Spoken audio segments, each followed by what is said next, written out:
And it is that time of year with sentiment levels elevated and the job market tight.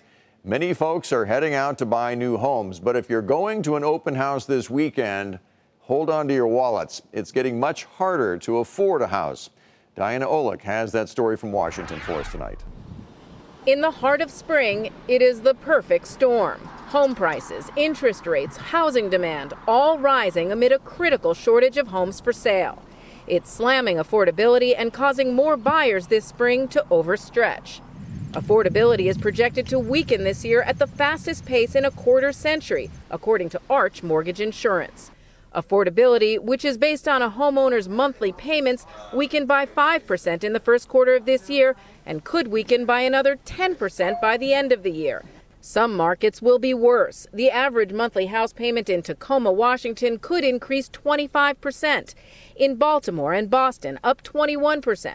Philadelphia, Detroit, and Las Vegas could all see 20% increases in the average monthly payment. We keep thinking it's going to get better, and it's not getting better.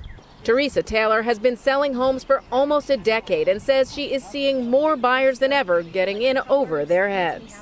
We have some concerns when we see people putting so little down, a small earnest money deposit down, and you can literally see on paper, you could see them stretching to make this happen. And if there were more inventory, that wouldn't be happening. And the risk keeps rising. The share of borrowers with debt payments of more than 45% of their income more than tripled in the second half of last year and continues this year, according to CoreLogic. Part of that is that Fannie Mae loosened its standards a bit, but clearly demand was waiting. The bulk of demand is at the entry level, but that's where supply is worst, while high-end homes are more plentiful. Rising mortgage rates, rising home values over the next year, I think that's going to just increase, magnify that divide between what's happening at the top and what's happening at the bottom of the market. Increasing the divide between the haves of housing and the have-nots.